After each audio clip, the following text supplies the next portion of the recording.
Hello and good morning students. तो आज हम लोग न्यूक्लियस के बारे में बात करेंगे। सबसे पहले हम लोग जानने की कोशिश करेंगे कि ये न्यूक्लियस क्या है। उसके बाद हम लोग देखेंगे कि ये किस किस टाइप के सेल में प्रेजेंट होता है, शेप एंड साइज में किस तरह से वैरी करता है, न्यूक्लियस का सेल में होने का क्या सिग्निफिकेंस है, क्या इम्पोर्टेंस है, उसके स्ट्रक्चर के बारे में देखेंगे और उसके फंक्शन के बारे में स्टडी करेंगे। तो सबसे पहले हम लोग जान लेते हैं कि ये न्यूक्लियस होता क्या है। ये एक प्रोमिनेंट स्फेरिकल या ओवल शेप का स्ट्रक्चर होता है। जनरली ये सेल के अंदर पाया जाता है।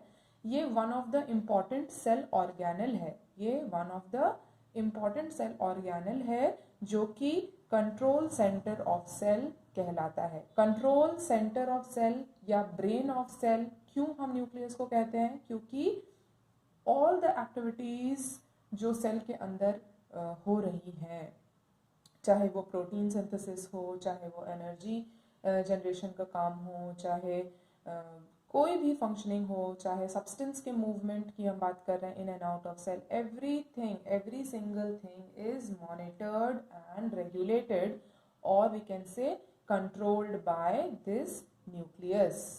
अब अगर हम न्यूक्लियस के लोकेशन की बात करें विद इन द सेल, तो हम सब लोग जानते हैं कि मोस्टली न्यूक्लियस जो होता है वो सेल के सेंटर में प्रेजेंट होता है।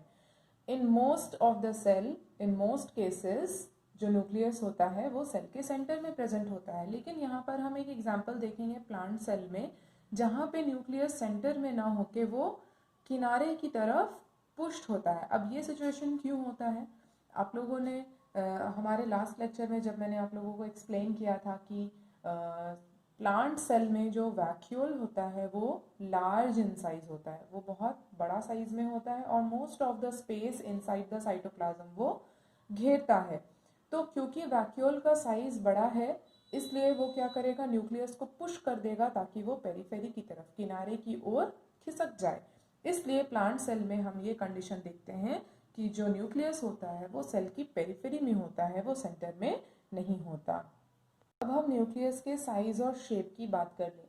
शेप की जहाँ तक मैंने बात कही, हम लोगों ने शुरुआत में ही देखा कि न्यूक्लियस स्फेरिकल शेप के भी होते हैं, ओवल शेप के भी होते हैं, ये इलोंगेटेड भी होते हैं। अगर स्मूथ मसल सेल्स को अगर हम स्टडी करें तो उसमें हम देखेंगे कि जो न्यूक्लियस होता है वो इलोंगेटेड शेप का होता है।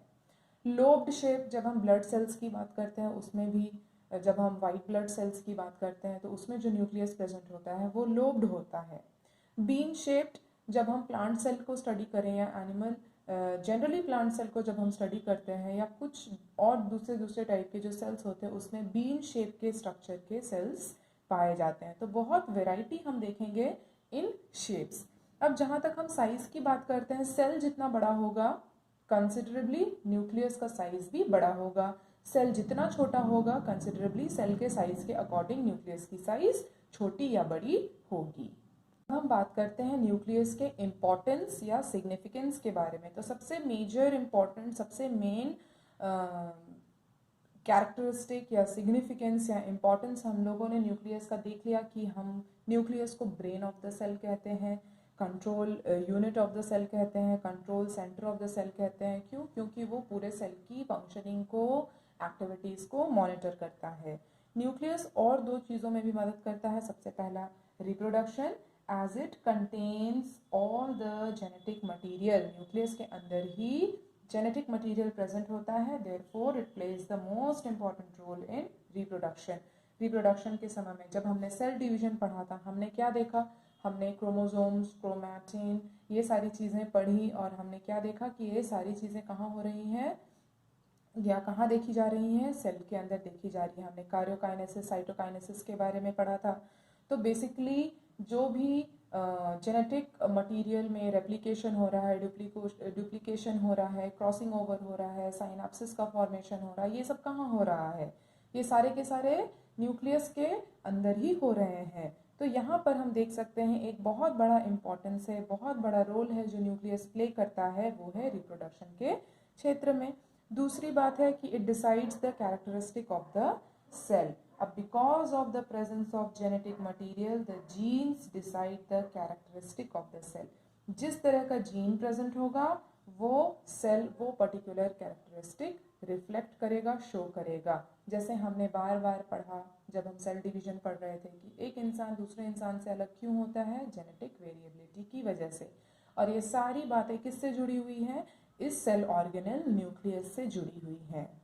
तो अब हम डिटेल स्टडी करेंगे न्यूक्लियस के स्ट्रक्चर के बारे में।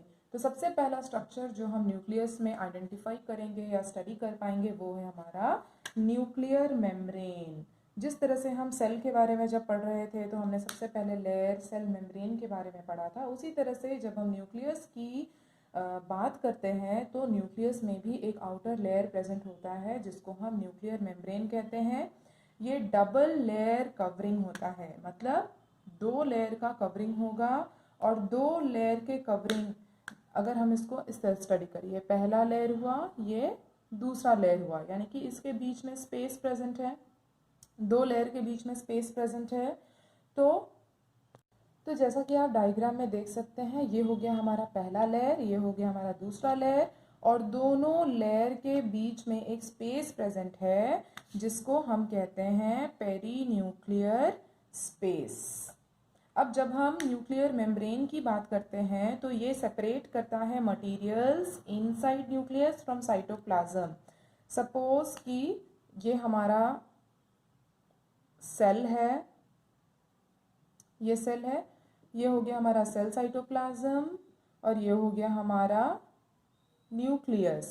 तो ये जो हमारा न्यूक्लियर मेम्ब्रेन है ये क्या कर रहा है, न्यूक्लियस के अंदर जो फ्लूइड प्रेजेंट है, जो मटेरियल प्रेजेंट है, उसको किससे सेपरेट कर रहा है, साइटोप्लाज्म से सेपरेट कर रहा है। प्लस ये क्या में हेल्प करता है, maintaining shape of the nucleus.